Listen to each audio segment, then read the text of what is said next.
It's time for Geocache Talk. Whether you are at work, in the car, or wherever you are, we hope you enjoy this show about the great sport of geocaching. If you're watching live on YouTube, you can be part of the adventure tonight in the chat room and participate with others as they watch the show. If you are listening later, please give it a like and subscribe on your favorite podcasting app so that you can get all of the weekly Geocache Talk goodness. If you have not become a patron of the Geocache Talk Network, what are you waiting for? Patron levels start as low as a Bison Tube level at $3 a month. To sign up is easy. Simply go to the Geocache Talk website and click on the Become a Patron button, or go to patreon.com/Geocache Talk.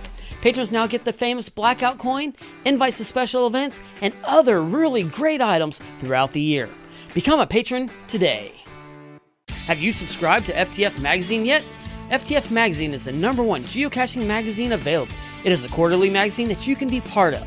Submit your geocaching milestones and adventures to be published. FTF Magazine is also interactive with puzzles to solve and the hunt to find Spartacus. If you can solve the puzzle or find Spartacus, then you will be entered in to win a special pack tag. Every new subscription, you will receive a special swag pack. Subscribing is easy. Just visit FTF's website, ftfgeo.com. Don't miss out and subscribe today. Big thanks to Derek of Baker 6 Clan and our featured patrons, AWOL, Sackishness, The Fours Awakens, Huey 250, Kenny Mason Maddie, Railroad, Jokerus, Skippy Teddy 83 and Casper Fly, Retired Guy, and our new patrons, Ladybug Karen, returning patron Nitty Gritsky, B Genius, and Belly Dancer 2. There you go. All right. Thank you so much, patrons. A quick note on patrons I'd like to make is that we thank all our patrons greatly for making the show run. And that's something that I think that we sometimes maybe lose track of, is the fact that we've got bills. Jesse and I have to deal with paying, StreamYard. We have to pay for, the list goes on and on things. We pay for some of the graphics that we have as they're purchased. So there's many, many things. And we are so grateful that every time a bill comes due, the patrons have been there to pay for them. So again, thank you so much, patrons. It means a lot to us, it's not a joke. It's not a cliche.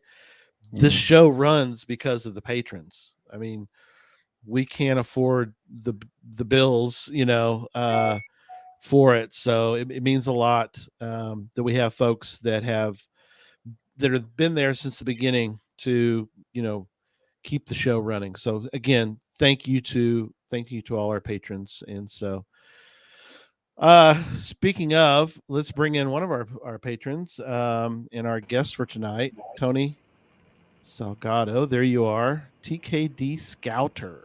Back again. Welcome back. Back by popular demand after how many months? A little while. Well, we tried. We finally got it scheduled. So that's great. Yeah, we did. We're excited. Yeah, I'm glad this worked out. And it's going to be an interesting discussion tonight. I love it. Couple things though. We're going to do a little bit of news first.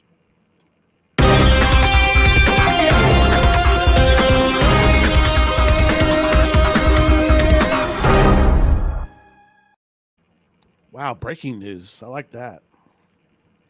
Breaking news.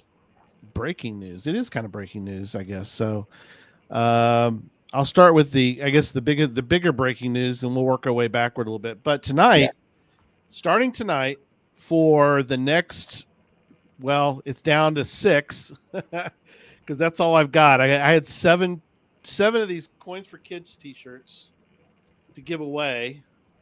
There they are. They're the blue Coins for Kids t-shirts. I'm wearing mine tonight, but there's the Coins for Kids t-shirts. I have, I had think 2 larges. I'm down to 1 large. Somebody bought one just a minute ago. So if you want a shirt, then if you want, and coins, if you buy the 3 coins that come in the Coins for Kids set, which is Cash Tales with Neil Moore and Bob Billy, they combined on 1 coin. Mm-hmm. And then there's Jason, Geocache with Hailmeister, and the Aussie Geocacher, See My Shell. Good day, mate. And the back of them are the Coins for Kids logo, which is really cool. Very cool. It just makes sense. So anyway, you get the idea. There's the I coin. think we have a graphic. Yeah. There's the graphic. There's the website. Thank you, Derek, for showing that. That is the site to go to. It is coinsforkids.geocachetalk.com. So coinsforkids.geocachetalk.com, and you can buy. Yeah. Go ahead. So that we don't sound like an infomercial, if anybody's new, why don't we mention why we're selling these coins? Yeah, very good. Yes. The coins, the proceeds from the coins will go to St. Jude Children's Hospital. They're doing tremendous work. St. Jude is our featured charity that we give to once a year. It'll be December 3rd this year. It'll be our 7th annual Podcast of Hope. And yeah, 7 years we've done this. And again, proceeds for the coins. The coins are $20. If you want 3, you can save $10. You get for 50. And if you would like to purchase it very soon, you can actually tell me a shirt size. I'll ask you if you want one of the shirts.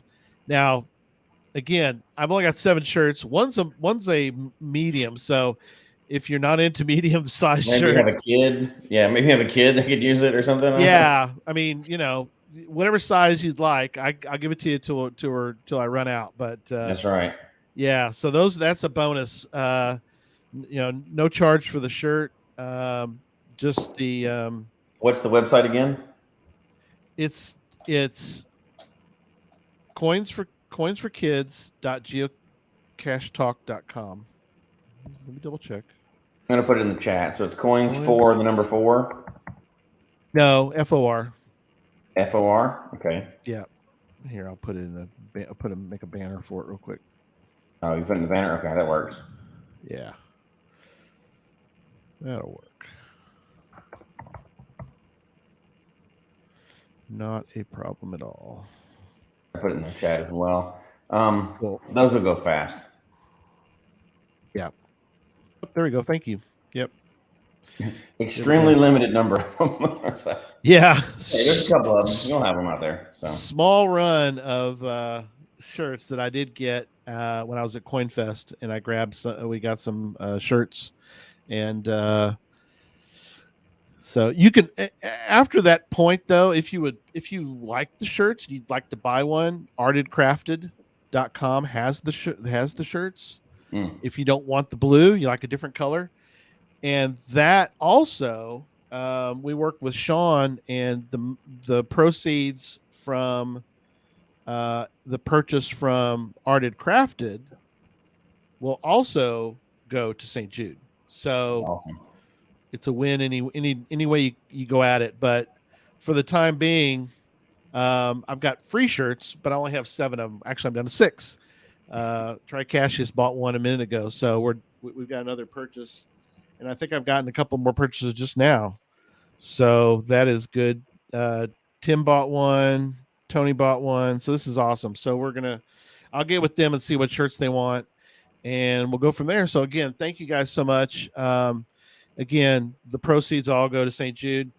One of the hours of Podcast of Hope will be with the Coins for Kids guys again. And at that point, we'll have already totaled up, but whatever the total is, and we'll make the donation to St. Jude during that hour. So it'll be interesting to see if that's the hour that puts us over the top. We're hoping to raise $12,000 this year, but who knows? We'll wait and see. And we've got a great show Already almost all lined up already. Incredible superstars, and we got an incredible lineup of folks that are going to be. Has it worn any of these shirts? Says No, Bob Billy's not wearing any of the shirts yet, so they're still clean. They're all clean, except and you don't get mine. You don't want mine, but all these shirts are not been worn, so that's good news. So they are all right off the press. Yeah, I'm very excited about our lineup. We've got a fascinating set of things that we've never done before, and we will do a show closer to the date to give you guys the lineup. You know, every year I'm always surprised. I shouldn't say surprised. Every year I'm pleased at the folks that give their time. You know, last year we had, Richard Garriott and Mike Dubno, who went to the bottom of the Mariana Trench. And of course, Richard is incredible. One of the only person ever. That's saying something. If you're able to say that, oh, good, Mel. Thank you, Mel. For somebody to have been able to go to the International Space Station, that's a tiny list of people. Yeah. But also North Pole, South Pole, and the Mariana Trench. So that's pretty incredible. So he's done a little bit of traveling. Yeah. So that's pretty incredible, right, Tony? That's not something you hear. I mean, again, he's the only person who's ever done it. So that's pretty amazing. All right. So do we want to hit the couple other geocaching things before we move on? Yeah, a couple quick notes. CETO, we're still in the CETO season 2. That is going till November 30th, but you need to plan out 2 weeks, right? For if you're going to host your own, you need at least 2 weeks. But there should be tons of them out there. If you're not going to host your own, you should still have plenty of time to get out there and join one, or you still have time right now to host your own, so you could. And that would count as one of the cache types you're trying to publish for the year. So that's right. Trying to get all the cache types this year. That's our kind of getting goal. There towards the end, so we'll have to do a check-in soon to see how people are doing with that. That's right. Yeah, we'll have to have that come up. And got lazy, or they got out and published a whole bunch of new ones, or moved and crippled themselves, or what do they do? I don't know. We'll find out. So yeah. Which, speaking of, hopefully you're not. You find out next week, right? How far down the count you are. Yeah, there's my water step. No, behind you. There's my new geocaching tool over there. I can't put it It's your tot. Right, yeah, that's my newest tot. Yes, but, that doesn't help, by the way. That just slows you down a little bit. But yeah, well, it speeds you up. It's more than if you didn't have it. That is correct. But you know what? People do it with a lot less than I've currently got. So I can't exactly complain, right? People in a lot worse situation than I am, and still get out there and geocache every day. So that's true. That's true. Last quick note, and we'll get on to our topic for tonight. But I did want to mention about Cache Fest Memphis. Don't forget GC9 ZEFF. So that's the GC code for Cache Fest Memphis. And the good news, I guess I'll spill some beans tonight. So. Oh no! Gary just spilled the beans. Well, the beans I'm spilling tonight is that we have been able to secure the FedEx Center again. So we're very excited that we got the FedEx Center. It's a great venue. It's right there on the lake. It's a gorgeous location. The building is great. Doesn't matter what the temperature is, especially last year was great that we were indoors because it was hot. But if it's not hot, it doesn't matter, because if it's hot, if it's cold, if it's wet, if it's raining, it's not, it doesn't matter. We got a building and we're inside for that. So that is good news. And then we're working on all the other side events and all the fun, and the pre-event coin is going to be fantastic.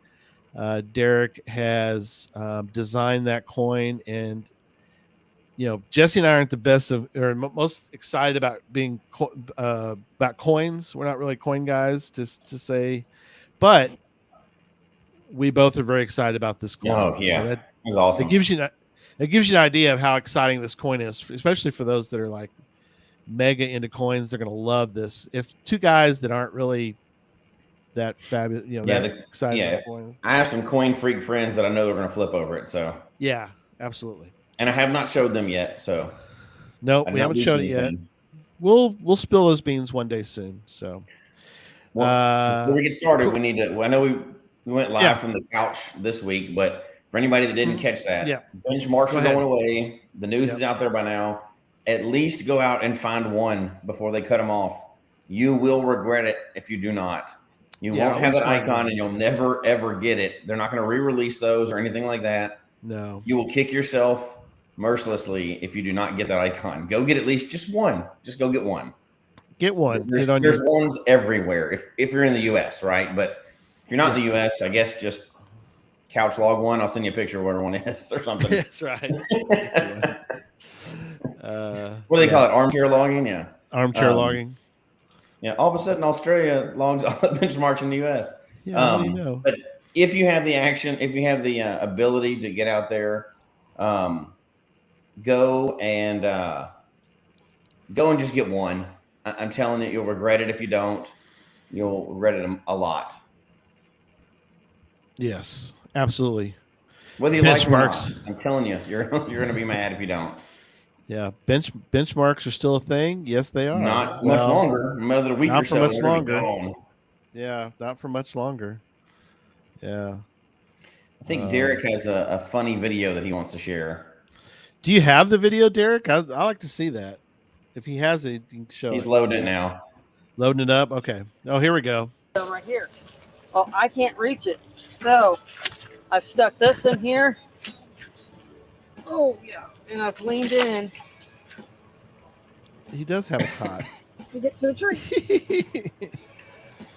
That's not his. A little bit different tool of trade, but hey, it's his whatever wife's. crutch will help you. Oh, that's good. Wow. That's awesome. Yeah. I feel so loved. That's when Jess was walking around or trying to hobble around in crutches. Poor thing. So if I have to keep them long, I'm a geocacher, so I'll make them trackable anyway. So that's true. Carve it out. All right. We are gonna get right on into it. So Tony's with us again. Thanks, Tony, for being with us again. And you're welcome. This one is fascinating. By the way, it is. It's in a older. It's now older, but hopefully, if you have it, and you can buy previous versions of FTF Geocaching magazine. By the way, just not curious, just so you know, if you'd like to buy old ones, this one is in the volume 12, issue 2. If you want to look it up later, that's the cover. And notice it says down here about well, there it is. Come to your senses. It's right there. It is there, and it's right here. So it's a great article, Tony. I love the information. You just get right into it. But I guess let's start with just overall. How did you decide to do this particular multicache? And then we'll get into the details later. But how did this come about? Sure. Well, as I've said previously, I like everybody to find all of my caches. So none of my caches are premiums. They're open to the beginners as well as the advanced geocachers. My feeling is if the cache is really special, if it's really spectacular, then that might entice a newbie to sign up to be a premium member for on the geocaching website. And so that was part of it. The other part was to put something out that was as inclusive as I could to folks that might have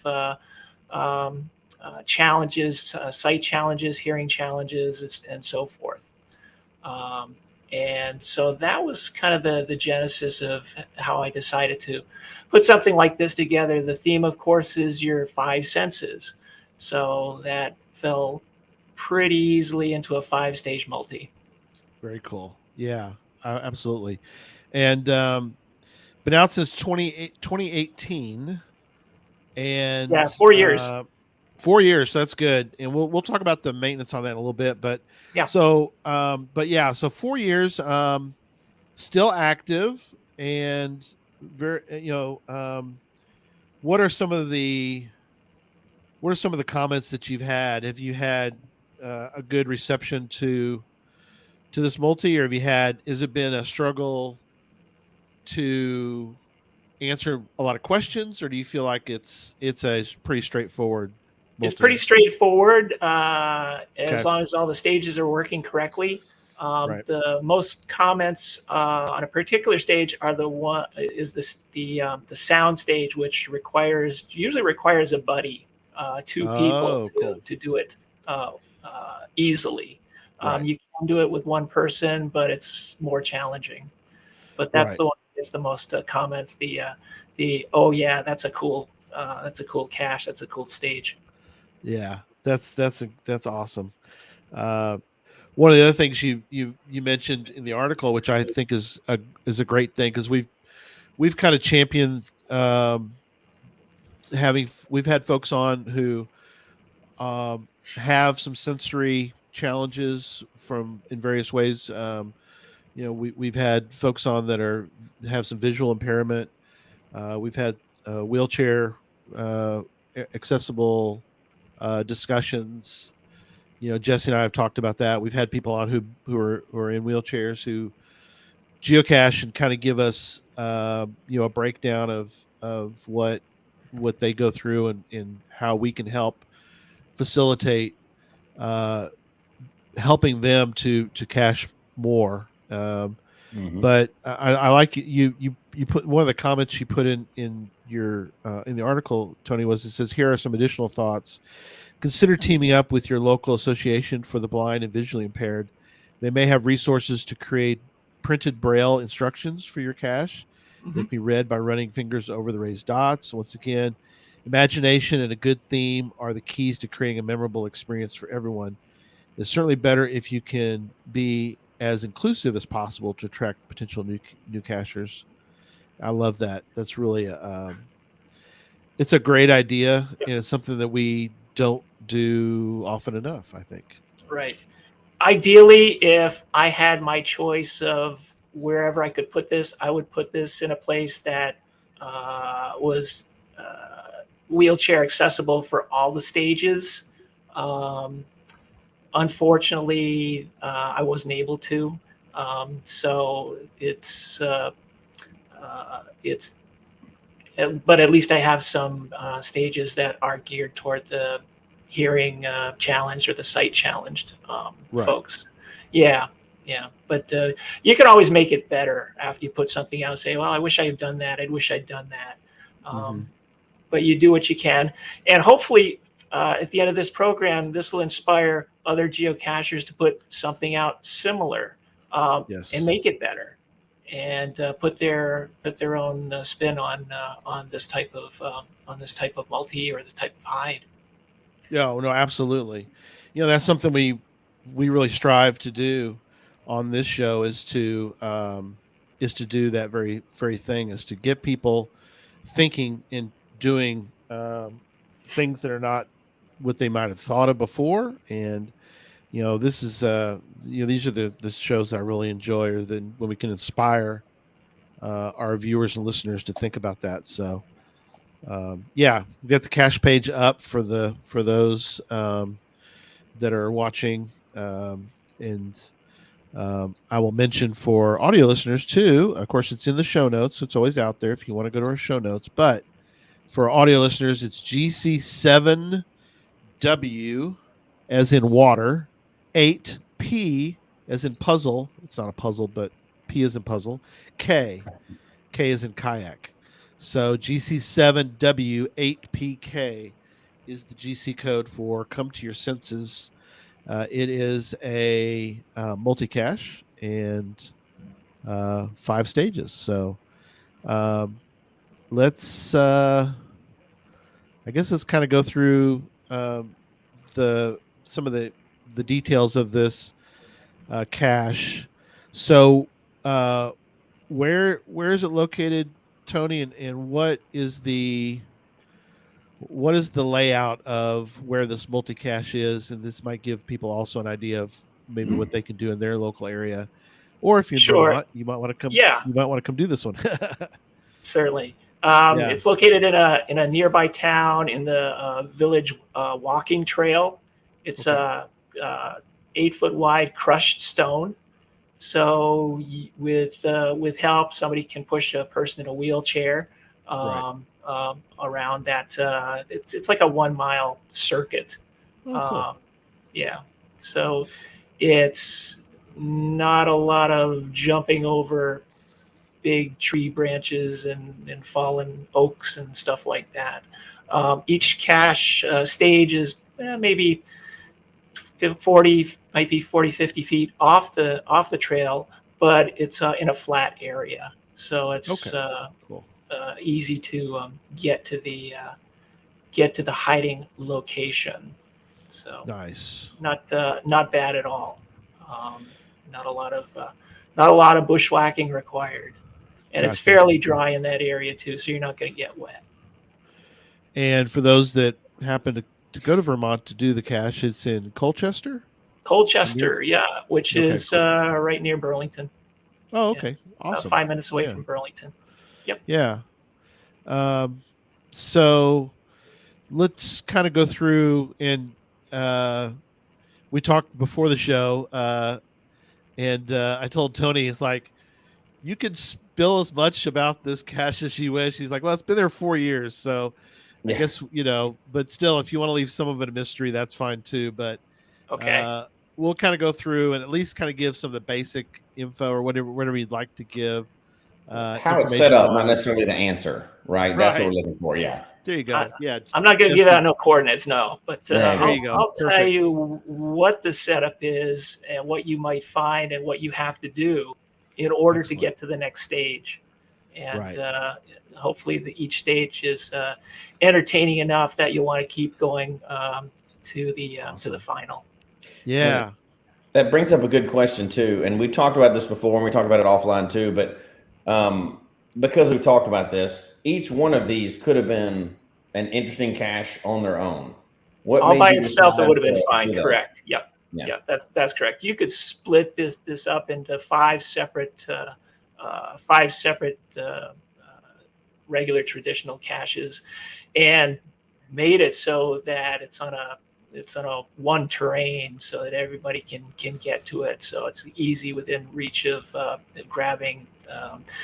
And as I said earlier, everybody out there, take a shot at it. Pick something that you think you might want to do. It might not be the whole thing. Maybe you want to do, maybe one stage will inspire you for a traditional cache with maybe a little puzzle.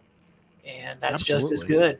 Yeah, just as good. There are a couple of techniques in here that I have seen before, and a couple of them that I have not seen before that I think I might have pioneered, let's say, for the type of puzzle. Yeah. Excellent. Yes. All right. Well, start with whatever stage you want to. Sure. So stage 1 is touch. How many times have you guys gone after cache and reached in thinking that was the book, and then felt something squishy? And just hoped it was a mushy book and not something else. Right. So anyway, the theme for the first stage is touch, and so the coordinates will take you to a hiding spot where you'll find a container that on the inside it has 6, and these are all to solve for decimal coordinates. It has 6 little wooden tiles, which I had stapled on one side, different grades, different grid of sandpaper, and on the back are the numbers for the coordinates. And your job was to order them from roughest to smoothest. Oh, so clever. You don't have to see very good to solve this one. This is right up the alley of somebody that's got that's got the ability to tell the difference between what's rough and what's smooth. And you might find some people that might be sight challenged will just blast right through this and say, "Yep, here's the solution." Yeah. Now, in hindsight, instead of maybe just numbers, what I could have put, I could have put some braille dots on the back, raised dots, to even make it even more friendly to the folks that know braille. Right. That's true. Yeah. That was in hindsight. Yeah, I had just put the letters, clever, or numbers rather, on the back. But yeah, I like that. Something like that would really put a nice touch on that stage. Excellent. No, that's up great. the difficulty a good bit too. Yeah, and I don't think I recall any other cache that I've seen before that had that type of puzzle, where you had to tell the difference between the types of sandpaper, what was rough and what was I have not come across that. Yeah. I'll take credit for that one. There you go. That is. We'll name it after you, but that's one that could be easily recreated, right? If somebody was going to do just that part, they could easily recreate that and go to a hardware store and get what you need. Yep. For folks that are uninitiated about sandpaper, there's a number associated on the back of the sandpaper. I believe the higher the number, the smoother the sandpaper is. Mm-hmm. Yeah, I've got some examples here. Yeah. So there's one. This is a really fine grit. That's fine. Yeah. And it's a very high number. It's what's the number on this one? This one is 600. Maybe. Yeah, this one's pretty high. More than 600. Here's a very low one. It's a very rough one. It's 220. 2 or 3. Yeah. 220. So yeah, and then there's a very high one. This is 5,000, and it's very smooth. Now, what's interesting too about this, Tony, is that between 320 and 220, if you use those two, you're gonna be kind of, you're like, I don't know, they're pretty close. So you could kind of make it correct. So you have to find some. You have to find some numbers that are fairly far apart, that you'll be able to tell the difference between the smoothness. Yeah. Or bring somebody who, like you said, is got really good at tactile, can really get that feel. So that's cool. Right. Excellent. That's a great idea. So I never thought of that, but that's a good idea. Yeah. And it's very inexpensive. Maybe you woodworkers out there can think of something even better than that, or a variation of that, since your woodworkers might be more familiar with that type of medium. So right, excellent. I may have to steal that myself, and I'll make sure I put a nod on the cache page to you. This is where I stole this from. I need to put out a multi anyway, so I think I'm going to steal some ideas here tonight. That's a great idea. That's what they're there for, to inspire other folks to duplicate or better the item. Great.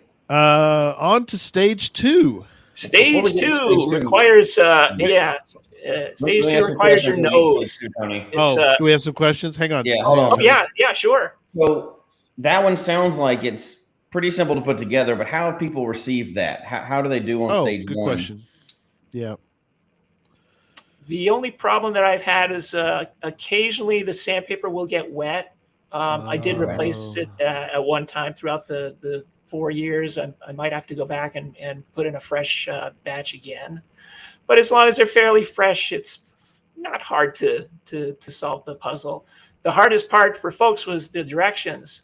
A lot of them initially went smooth to rough instead of rough to smooth, even though the directions right in the container said rough to smooth. So read the operator error as usual. That's interesting. Just for somebody that wants to recreate it, I just wanted to ask that question. So that's a good question. Yeah. Excellent. Definitely. All right.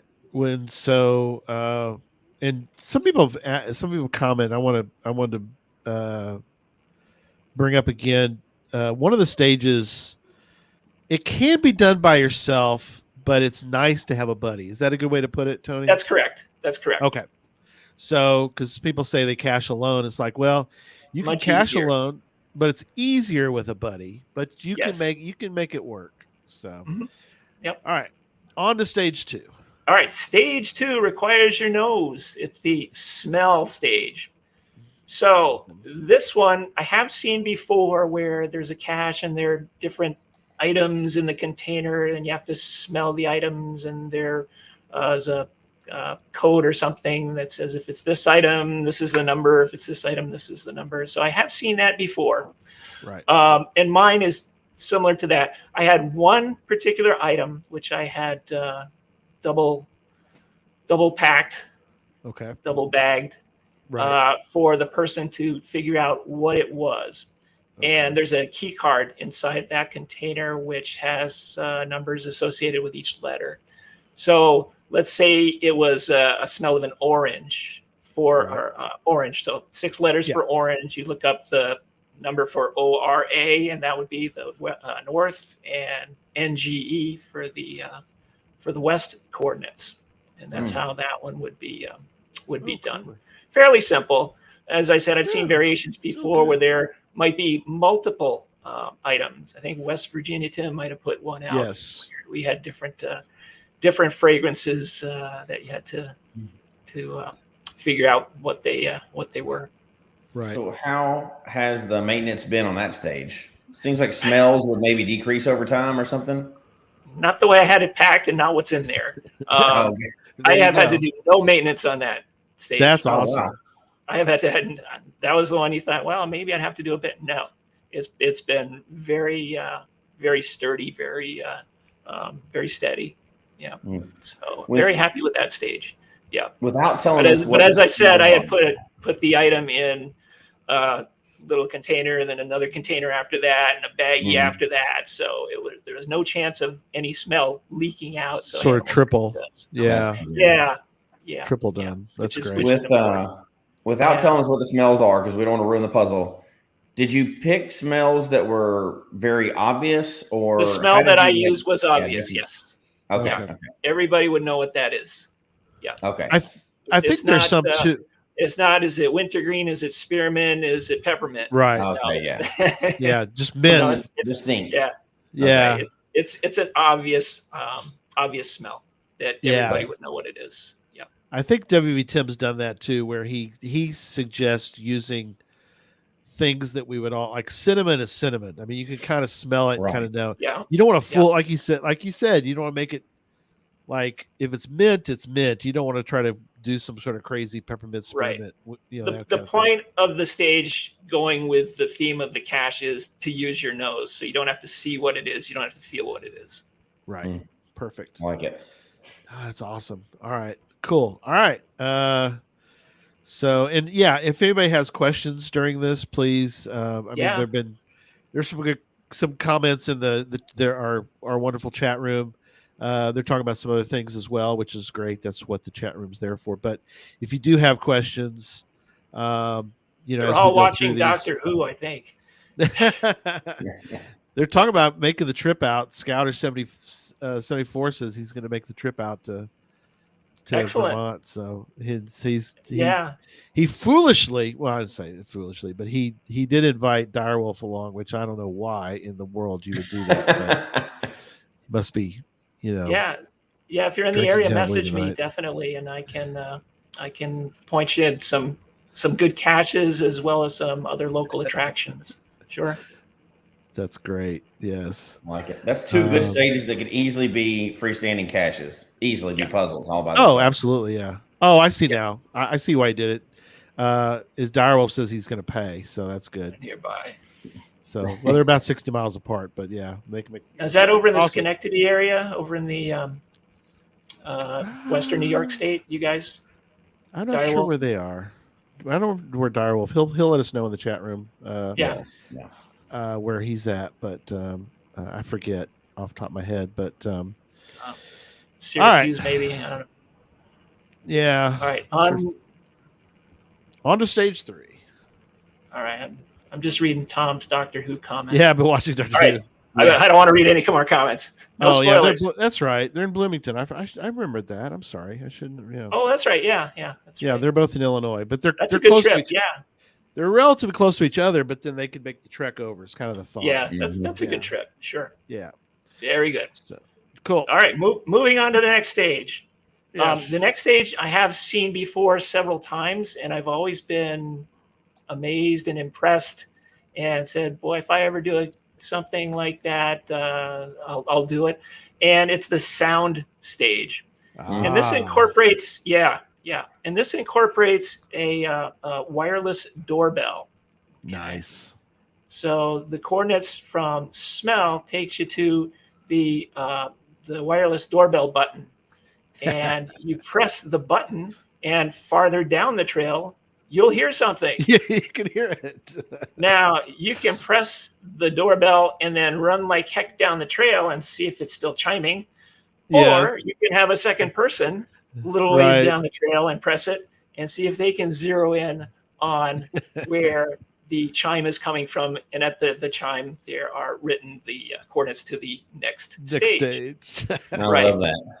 I do love that too. I've heard about that one, and I think that's a great. Yeah, as I said, I've seen this before, and it's always pretty cool to do something like that. Yeah. In retrospect, if I could have done it over and better, yes, I would have added or substituted something like a strobing light. That way, if you're hearing impaired, you can follow the light. Oh, because So two ways to do it. Yeah, if it would be cool if you could maybe have two different ways to do it, a choice, in other words. Do you want the sound or do you want the sight part? And that would be pretty cool. So, yeah, because that one you were saying before has some maintenance challenges. Battery, it seems to go through batteries once a year pretty easily, especially out in the cold over Vermont winter. So every year I have to do some sort of maintenance on that stage. So how did you set that up at stage 1 where this device won't disappear? It was actually in the package itself. You know how you have the package and you got a little place where you can stick your finger in to press the button? Mm-hmm. I just left it in the package and attached it to a piece of little thin piece of wood, and attached that to the tree. And very few, Here's a picture of it. Very few muggles. Yeah, there's a picture of the old one. That's after about 3 years of wear and tear. So you just So you just it's hard to I know it's hard to see. Yeah, I can't see it that well, but but that's There you go. That's better. Yeah, underneath that little light colored tape, you just press that. Yeah. Very cool. Yeah. So it's not that's the one. Yeah, that's the one I get the most favorable comments on for stage. Yeah, because Tom was commenting. He says he'd take the doorbell, the button with you, but you can't in this case. It's not. It's right. Mobile. It's screwed right on the where it's attached to. So you'd have to rip it right out of the package. And I've had very few problems with muggles in general for all of my caches. So it's which is nice that we don't have to worry too much about people taking stuff that's not theirs. Right. That's excellent. Yeah. No. I love it. That's great. And very few times do you actually get to use that teamwork attribute where you really need 2 people to do it. You can do it with 1, but you really need 2 people in it. Sometimes that's a challenge. A lot of people cache by themselves, but that'll maybe challenge some people to grab somebody to go out there with them. Right. That's awesome. I love it. Each one of these would be a great cache by itself. Yes, definitely. Absolutely. Yeah, definitely. Yeah. And as I said, if they can incorporate the light as well as the bell or the chime, that would be really cool. I like that one. Love it. Yeah. That's cool. Yeah, you could almost make that into a type of cache where you do the chime for 1, and you find that, and you do the light for another, and you find that. Some of you engineers out there, it's probably not too hard to do a toggle switch or something like that. And you have to find two different spots. Maybe one spot has the north coordinates, the other one has the west coordinates. But you've got one that you hear and one that you see. No, there's so many ideas you could do off of this. You could spin off this and do a lot of things. It's awesome. Yeah, Darrell says he can bring his good puppy dog because she goes crazy every time she hears the doorbell. No, I know, mine. But the trick is, will the good puppy dog lead you to the doorbell, or is it just going to go crazy and run in circles or something? So, or just bark in the general direction. It's going to help you because you. That's right. Oh man, yeah. That's why we do these kind of shows, is that we give you guys ideas, guys and gals, ideas, because there's variations on the theme. So if you liked one but not the others, then use that one, or so. Oh, a dog whistle. Oh yeah, be cool with a dog whistle. Make it dog required. Yeah, that would be interesting.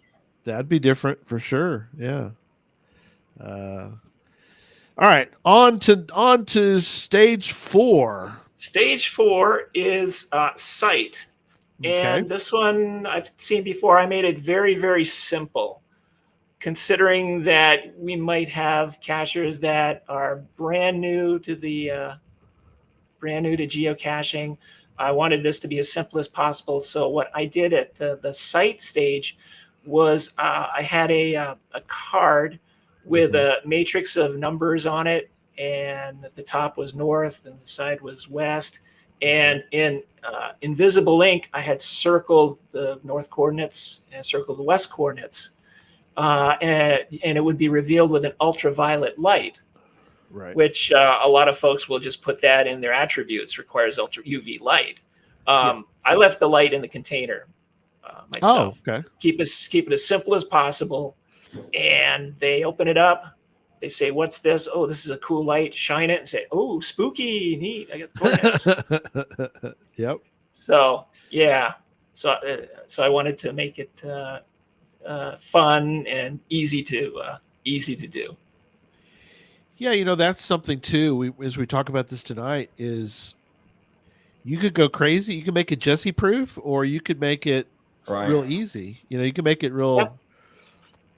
The level, again, you could take these ideas, not only do them, but you could also either up or lower. In your case, you kind of kept the difficulties a little bit lower. Mm-hmm. Correct. You could go kind of crazy with them and make them, a lot harder. And so that's really cool. That's a good idea. Yep. Yeah, and UV light, I think we all are, kind of familiar with it. We've been around the sport for a little while. We've all kind of either run across a UV required. I love the idea to do. I don't do it often enough. I need to do it more often because it is fun to use the UV light to try to find something. It's kind of, you feel there's a little spy going, detective work going on. So that is a great idea for sight. So that's for the newbies, it's a nice introduction. Yeah. No, absolutely. A well done UV is always fun to do. Absolutely. Yeah. I've done one that I was pretty proud of, with that, just that it was a combo of UV. It was a ribbon, but it was a combo of UV plus you had to wrap it around something to get the coordinates. So it was really kind of a combo. Because if you wrap the ribbon around the stick that was also provided, you don't see anything. But you're like, wait a minute, I was supposed to see coordinates because you told me to wrap the ribbon around the stick and I should get coordinates. But UV required, so you got to have the UV to be able to see it. So different ways to do things. Yeah. All right. Stage 5. Stage 5 is the final. And the final is just an ammo can, and the theme for the final is taste. Oh, right. We We get burgers or you no, can't put candy bars or stuff like that in an ammo can. Pizza Ninja says no, pizza. can't do that. So what I did include was I included vegetable seed packets, plastic fruit. Had a couple of prizes to quick service restaurants in there as well. So that type of theme, something that the animals aren't going to eat. Yes. And that was the final the taste nice stage. I love it. That's like you said, you that's tricky too, because I was wondering. Of course, I read ahead. I got the article, but I guess I bet people. I cheated. I did cheat, but I wondered if people were starting to wonder, like, okay, what's he going to do for taste? Because again, you can't really provide anything. No edibles were harmed in the making of this cache. That's right. That's good. Yeah. That's clever though. That's a great idea. So well, it's a whole themed multi, which is fun, right? You're not just making a multi to make a multi. There's an actual theme to it. There's a reason why you have all the stages, the 5 stages, and it all makes sense. And sometimes you'll do a multi, and even if it's in a nice location, it seems like they're just adding stages to make it a multi. It's not really a theme. It's just some of those multis where it's like a 5 stage. You're like, well, that should have just been 5 caches. This is a series, and it all makes sense, and it's all themed along the way. There's a reason why it's these 5 stages, and the way you have it done like this. I like how you've done this one. That's the kind of multi you want to go do. Is one that makes sense why it's got 5 stages, not just, hey, I'm going to add 5 stages or 10 stages to make it harder. You're doing it for a reason. And I could tell it worked because when you guys were saying, "Oh, the last stage is taste," and I could see you guys salivating. What could be taste? Yeah. Well, that's what the geocachers are thinking next. Well, I've done the other 4 senses. What could taste be? Yeah. So another motivation for them to get to the final. Yes. Is it going to be candy bars or something else? Yeah. Yeah, no, very clever. Yeah, so to remind people, you can't put food. And Pizza Ninja's like, oh man, pizza the final? That'd be awesome. It's like, well, we sadly cannot do that. I have found food in caches before, though. Have you? Yeah, candy and stuff like that. Yeah, I always take it out when I find it. If there's stuff like that, I take it out. Yeah, but I found people have left, candy and think like hard candy and stuff like that in the caches, and I've seen in some of the mountain hikes, I've seen like little bars, like granola bars. So I just take all that stuff out. I mean, they're trying to do it to be nice, and I've seen water in there too, closed up water bottles. That's fine, but but they were trying to be nice. You can tell, but you can't leave that in there. Animals will tear it up. No. Now, I have tasted an earth cache before. Interesting. Were you supposed to? You're supposed to. Oh, okay. So, down in Grand Saline, there is a building that is made of salt, and you're supposed to lick the building. You don't have to, but it's sort of it makes for a funny, and then of course the earth cache tells you, talks about the building and the salt, the making of it, and the Grand Saline is very famous. It's a Morton salt plant basically across the street, and so but clever, you have to lick the salt, lick the building, which you don't have to, but you sure hope you don't get the coordinates wrong on that one. Yeah. You definitely gotta get that one right. Then of course everybody takes a photo. Even if you're not licking the building, you want to make it look like you're licking the building. So. Yeah. Did you lick the building? I did. I actually did. Because I'm crazy and stupid enough to do things like that. So but yeah. That's hard to pass up. It's better than licking the gum wall. Cool earth cache. Yeah, you don't want to the gum wall really freaks people out, the gum wall in Seattle. But so he did. Direwolf mentioned, he says you should put restaurant cards in that. He did. He put in I did. Yeah, I had some quick service restaurant gift cards in the There you go. for the for the first first few. couple of finders. Yep. Yep, that's awesome. Yeah. Yeah. So, um, you've done, and I think Jesse, you mentioned before, he's got you looked it up, but Tony, you have like around 17 or have done 17 multis. I don't know how many are still alive, but They're published, yeah. Yeah, you something had like 17 that. Yeah. published. Very Yeah. cool. So It's, kind of share with folks why they should, well, everybody should put out caches. That's number one. But why should somebody put out a multi-cache, do you think? If they're looking to put something out that's a multi, they would want to think about a couple of different things. You have to have, once again, you have to have some sort of theme for the multi, not just cache here, cache there, container, container, container. Sometimes it's just to walk along a new trail to get from one end to the other. A theme makes it more interesting, and you can do themes on all sorts of different topics, which might affect the hide, it might affect the container, it might affect the puzzle. Just lots and lots of different ideas that are out there that you'd be able to do when you if you decide to do a multi. Don't just do a multi because you want to put out a bunch of caches in a row.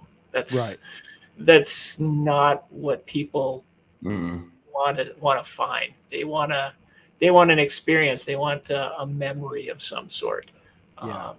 And so if you keep that in mind, and you get a good theme, and you expand on it, and check out other cachers, see what they've done before.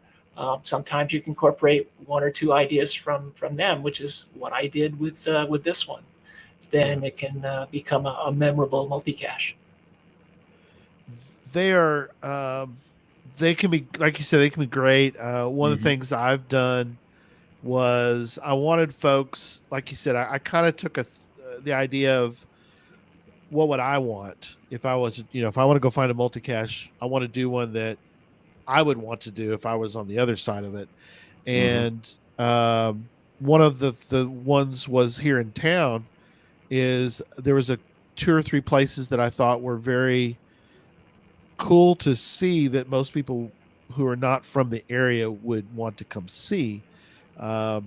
We have a very cool rail station, old rail station that's still there, and our municipal auditorium is famous for having Elvis. And there's a lot of two couple different things about this downtown area. And so what I did was I created basically you go to a spot, you find the answers, takes you to another spot, and I think it's only 3, if I recall, it's three stages, but still, I thought these were good. This was a cool place. It's kind of like we have Adventure Labs now, which I think, in a sense, have taken away some people's, maybe motivation to do a multi-cache. Although I think that the multi-cache is still very viable. Quincy says, he says themed is the key, and I agree. I think that a good theme. Killer Bee said that too. I think the key to multis, though, is like Tony does, and we talked about this. I think we talked about it before the show started, but is somebody that's, if you're going to put out a multi-cache, be like Tony and be willing to keep them, maintenance. You can't, one of the most frustrating things is you go out and you do a 5-stage multi, and stage 4 is missing. And it's been missing for months, and nobody's paid attention to it. That's what gives multis a bad name. But this one, you're keeping up with it. Each stage has some maintenance to be done, but you're able to keep up with it, and you're staying involved with it. And I think that's what we need more of is multis and multi owners that are going to, take care of their caches, because it's every time you go and do a multi and it's missing stage 4 out of 5, you're probably not going to do a multi for a while. So I think something like this, which keeps it unique, and they know if you're putting this kind of effort into it, they know you're going to maintain it, right? So that's a safe bet. So I think this is the kind of multi you want to go do. Yeah. I've got an older multi that's, gosh, I think it's 14 years old that I still maintain. That's a 7-stage one. It's called That's awesome. It's called Indiana Jones and the Golden Cache. And yeah. And it's been through a few different iterations as far as containers along the way. But every year I can go out there and check it out. There might be a container that's missing that I have to replace, or coordinates that I can't read that I have to retype. But it's a fun one, and people still like to go to find that one. That's awesome. And so I try and keep up. That is the big thing. You have to go out and maintain your caches, whether it's multis or regular traditionals. Absolutely. Because people expect them to be available if they're on the web page. Yep. I wanted to also, as we're starting to wrap up for tonight, but I did want to mention, this was voted best hide in 2018 at your Before the Snowflies event. Tell people a little bit about the Before the Snowflies event, because I think this is something that's awesome that I think can be, hopefully, other states, people in other states might replicate. So tell people a little bit about that. So this is an event that started about 17 years ago, where it was just a regular get-together event, and the folks that were hosting the event, it's like a potluck, and some caches would be released on the day and probably in the area, and everybody would have just a good old time. And generally, we would have it, usually it's the second week in October. So you may or may not have snow at that time. So that's why we called it Before the Snowflies event. Before the Snowflies, yeah. And it's evolved over the years, where it has been held in different locations over Vermont. So it's a Vermont product. Yeah. And there's several awards that are presented at the event. One of them is called the Golden Ammo Can, and the person that receives the Golden Ammo Can is somebody that promotes geocaching and is a great ambassador to the sport. And so that's you, Tony. That's you. Last year I won it. That's right. You won it. Somehow the tradition was set up that the person that wins it gets to do the next one, gets to host the next one. There you go. Which is what I did. This year. And so we had that last week, and we had people from all over. Now that I'm a famous YouTube star, we had folks from all over New England. Had a bunch of folks from Long Island come up. From New York State as well. Old CP590 made the trick. CP590. Yeah, iDoc was there too. Yeah, he's pretty famous too. I seen him on YouTube. Yeah. He was great fun. Him and his group were great. They said he had a great time. Came from Vermont. But what made this one extra special was that I called it, since I was hosting it, I called it Gadget Fest. And so I created out of the 11 caches that I built, that I had, 11. Most of those were gadget caches. Nice. And some birdhouses, some PVC contraptions, and that seemed to pique folks' interest.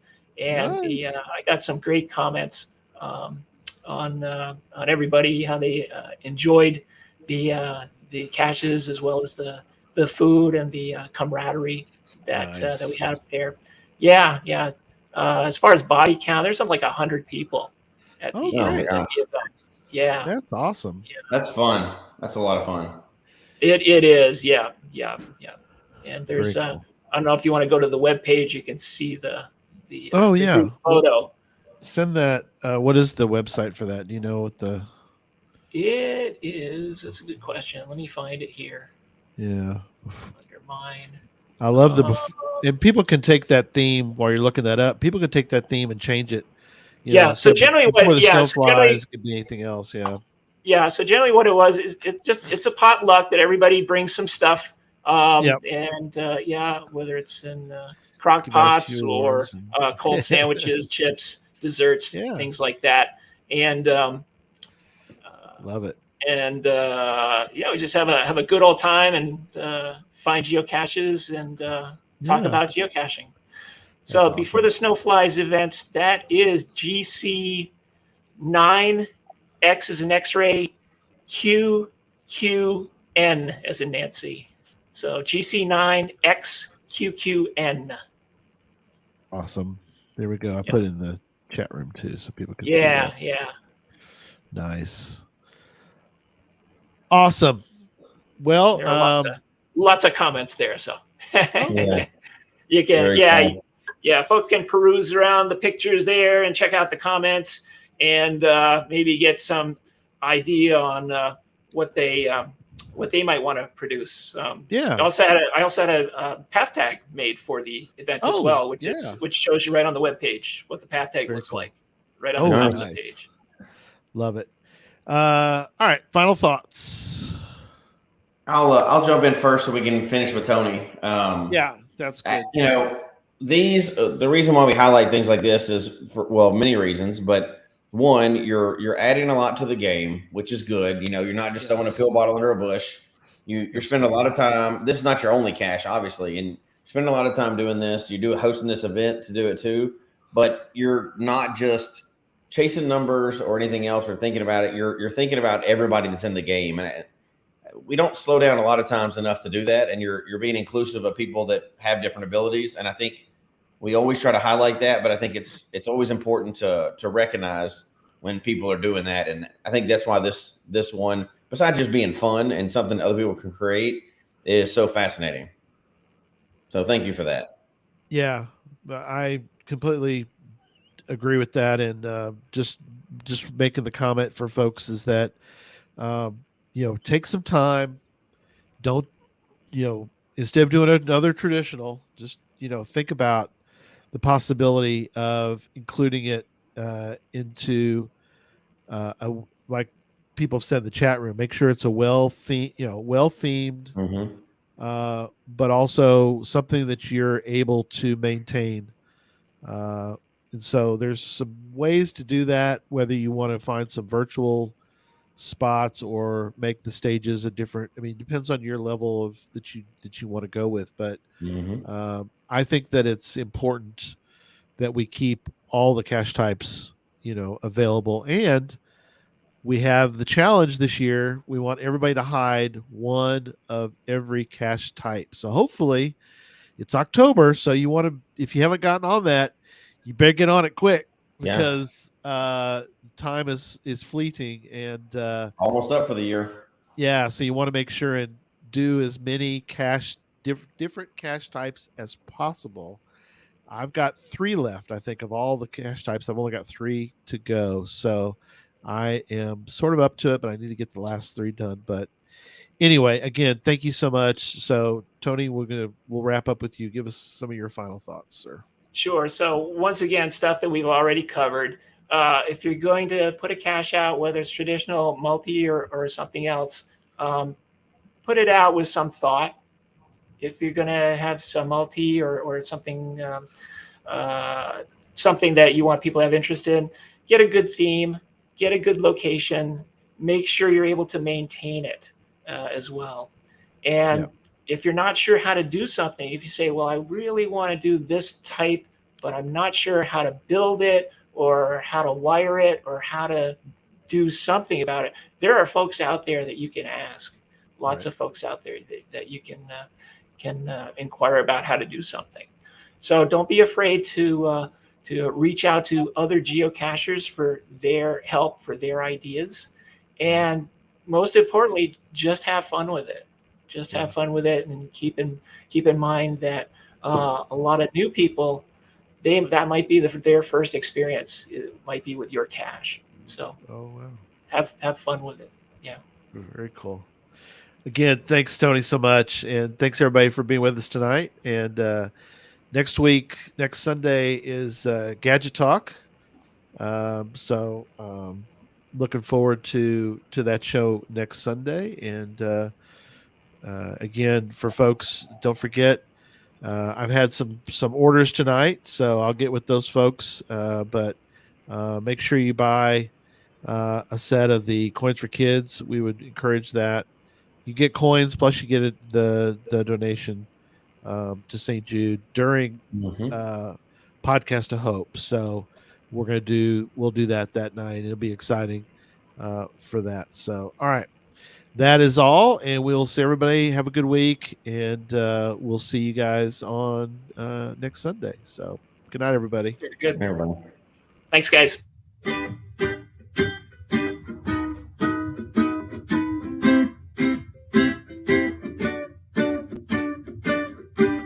May your finds be many, and your DNFs be few. May the terrain and difficulty both be less than 2. And whatever it is you're looking for, may it find its way to you. And may we all meet again. Folks, we hope you've enjoyed the show tonight. Please email us your comment at geocachetalk@gmail.com. Don't forget to follow us on Twitter, Instagram, and Facebook. The show can be found on Apple Podcasts, Stitcher, Radio Public, or Spotify, as well as at the Geocache Talk website. Don't forget to click that subscribe button below and ring that bell notification so that you can see and hear the show on a weekly basis. And tell your friends about the show. Get them involved with us in the chat room. And until next week, don't just talk about geocaching, go geocaching.